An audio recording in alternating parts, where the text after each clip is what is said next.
Terence Santana was awakened on the morning of his 40th birthday to a cartoonishly ghoulish voice screaming about eternity and the falsehoods and hubris of time and man who thinks he has built something astonishing. Terence sat up in bed, sweating, exhausted. His pillow was soaked. In the mirror his eyes were puffy. His face had a certain dryness to it that he couldn't explain. This didn't feel like his 10th birthday.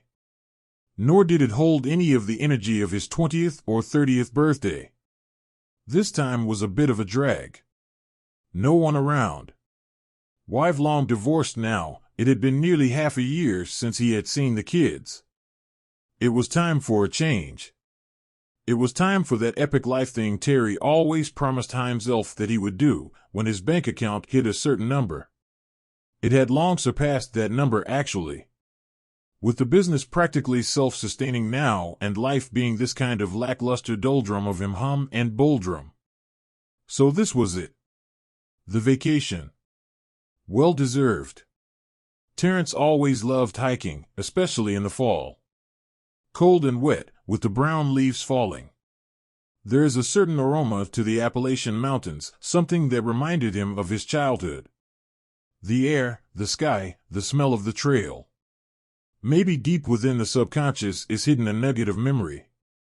But that would mean that at 13 or 14 months old, he was breathing in this trail. I guess it's possible. Mom was adventurous when she was still married to Dad and they had that cabin out near here. Out here in the hollers of Ohio, headed east. The 13-week journey. Just 40-year-old Terry and his backpack and hiking poles. He used to think hiking poles were stupid, but a couple years ago the back started to convince him otherwise. Lower back, always in pain. But the brisk movement over the moist leaves and trail stones kept the pain away. Terence noticed that as long as he kept moving, he felt great. Something he remembered his yoga teacher saying, synovial fluid or something. The joints, they atrophy when spending months in front of the computer, starting your online business.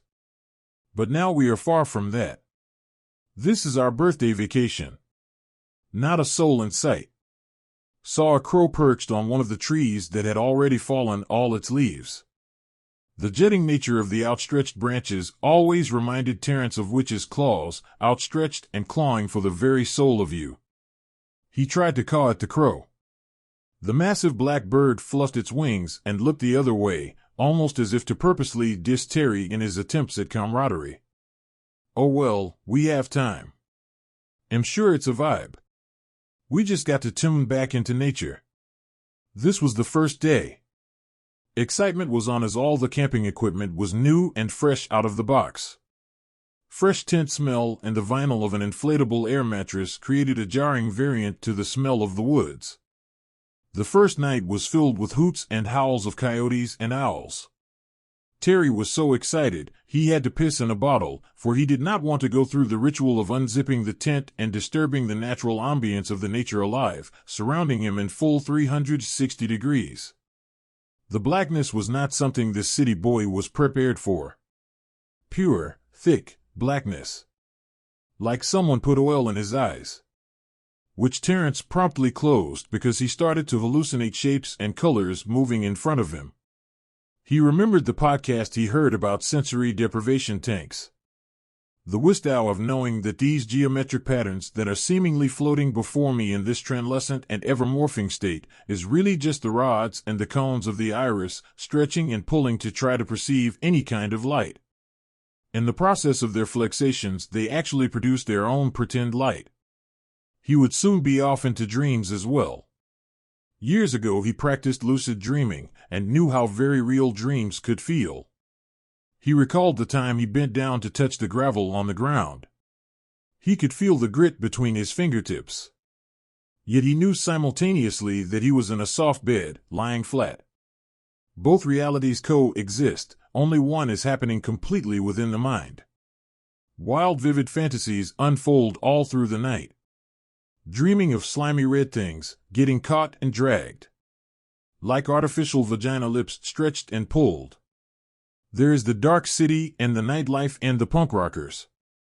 It is very fun loading gear in and out. Something about building weapons, maybe some sort of archery.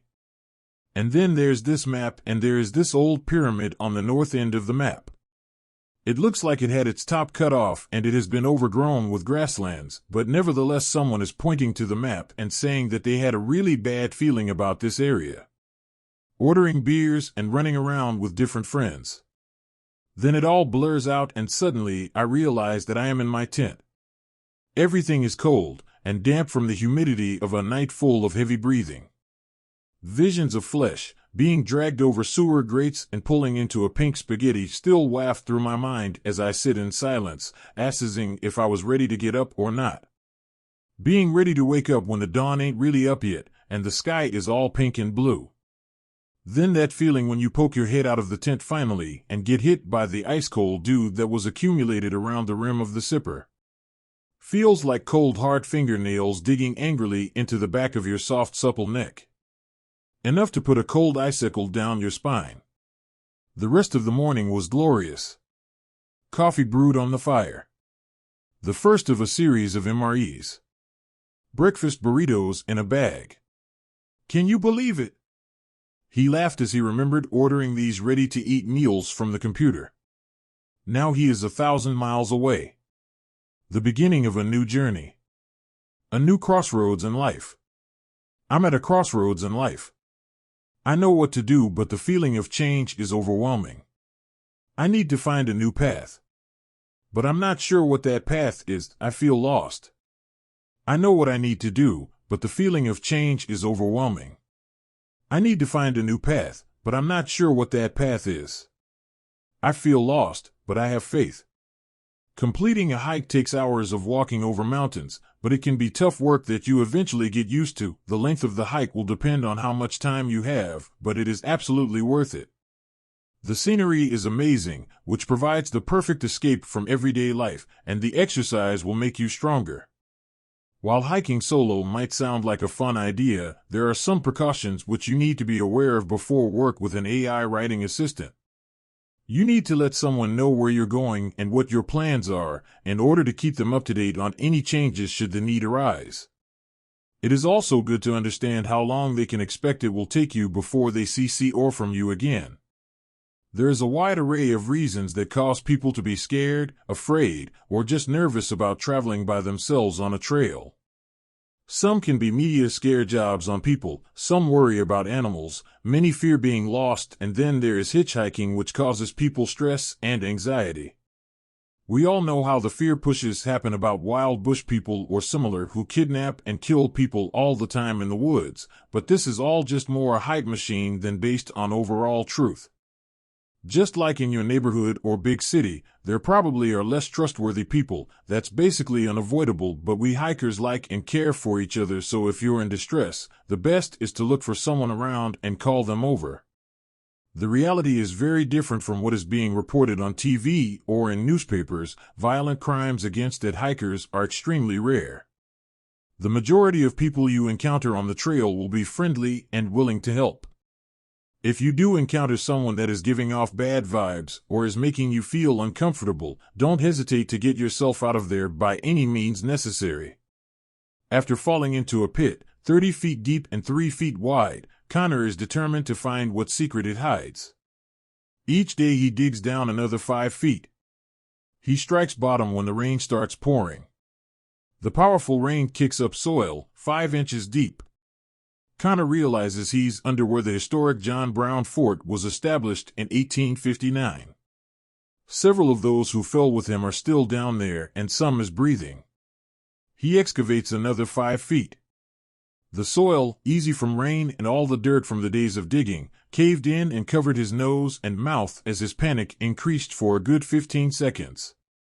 He finally reached open air with only about a foot to go until he hit an opening in the wall of earth at the sides of this pit. He buries himself to where he could reach out his hands, but can't feel anything save for soft dirt blending with wet mossy branches. After several minutes of struggling, Terrence finally realized. Cliff crawled out of an earthquake safety trench following the then radical seismic activity that shook different parts of the region in March 2003. He weaved up and down hills as his gut clogged with more trepidation with every step. coupled with the haze. Terrence realized that this too was a dream. Only day 2 of being down in the underground. Stuck. He had to keep his mind fed. He had to understand what he was up against. Something supernatural was out of the question. This is something flesh and blood. Probably a mutated hog or something. Who knows what goes on in these hills? But the flashlight is still strong, a worthy ally. Terrence pans the environment with the bright light to get a sense of things. Jagged rocks covered in moss with water flowing under every turn. One slip and those jetting rocks could slice an artery in the leg easy as a butcher's knife. Wouldn't take long to bleed out down here. Down in this hole. As a child, Terrence overheard his father and mother mention a sibling that vanished in the mines behind their home. He befriends the one foster kid in his high school and pressures him into visiting these spooky caves. Terrence goes alone and finds inscriptions on walls that look like blood, writing scrawled all over with different languages, and symbols scattered everywhere. Now every night, he's being stalked by supernatural creatures waiting to freeze him to death or consume him. Sometimes it is hard to tell when you fall asleep. Sometimes, you blink and there you aren't anymore. As he is teaching his class, Professor Terrence gets a phone call informing him that his lifelong project has been canceled and he was struggling with challenges to come up with a new research project to submit to the university's board. The professor is guided by his past and himself. First, he investigates the sewers and eerie tunnels in order to connect them to Earth movements, and on every corner he discovers insights from ancient civilizations. Forgotten, but still alive, these are all signs that point him forward. His head snaps back with a snort. Awakening, back in the hole. Wet. So much grime in the crease of the underwear. In the rims of the socks. There is a point where a man could kill for a fresh pair of socks. The hunger could be ignored, but the moist cold rubbing against flesh causes Terrence to wish he was back in the dream, where it was warm and things were certain. For now we must keep moving. The cheap compass points south. Since east was no longer an option, Terrence had to follow the flow of the water beneath him. It was getting very obvious that the cave path was heading down. Terrence was actually descending deeper into the cave system. A sense of disorientation completely fed his ego like a terrorist with poisoned shrimp. On and on we go. The Psalm of the Seven Dwarfs played in the back of his ears. A perfect memory from when he saw the film in school, when he was 11. Barely grasping to slippery rocks.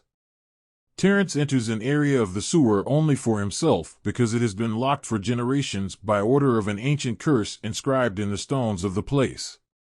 The closer he convenes with those old annals assembled thousands of years ago by some antiquated culture, the more pronounced and compelling cause Professor Terrence discovers for fear.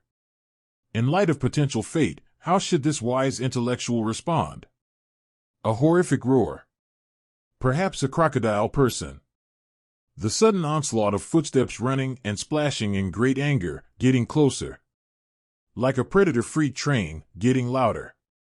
Terrence felt small, and squeezed himself into a smaller hole. In the earth.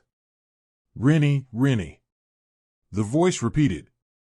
Hey, wake up. Startled, Terrence's eyes snapped open and he found himself staring at a pair of golden eyes set in a pale face with red lips and long blonde hair.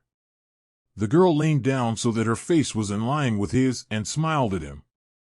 Hey, wake up, she murmured softly. Terrence blinked drowsily for a moment before he remembered everything that had happened, the battle with the zombies and his conversation with Jessica. He reached up and pulled his friend into a tight hug.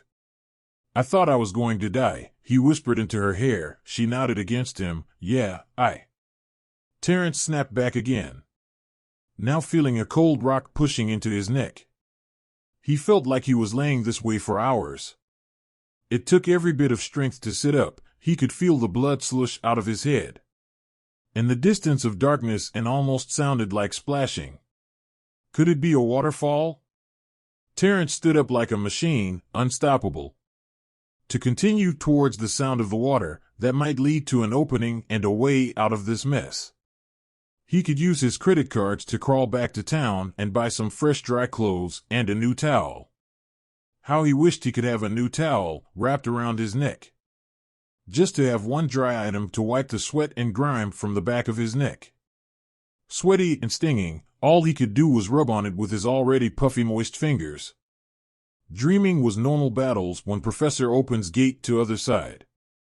Professor Harold Shaw, a friend in college, has succeeded in creating the first door to the other side. He and his team of scientists have discovered a new way to use quantum entanglement to open and close a gateway, which they have aptly named the Shawshare. Second floor professor enters a research center ahead of Terry, and he is escorted by strange clock-shaped robots. Terry sees a bulletin board with newspaper articles from 2008 and 2015. The protagonist is a professor of popular culture and asks to do a research project on the varying representations of time in literature, particularly the representation of time as linear progression and rupture. The protagonist is a professor of popular culture, and they are planning a research project on the varying representations of time in literature, particularly the representation of time as linear progression and rupture. Rennie, Rennie. An echo in the ear. Down staircase where Professor called Terry. Terry could sense something coming but didn't see anything. It was the tunnel again. This time he could see two distinct eyes. Rennie, Rennie. The voice repeated. This is where we end the story for today. Hit the subscribe button to be notified with the second installment of In the Mouth of Bakula. Thanks for listening.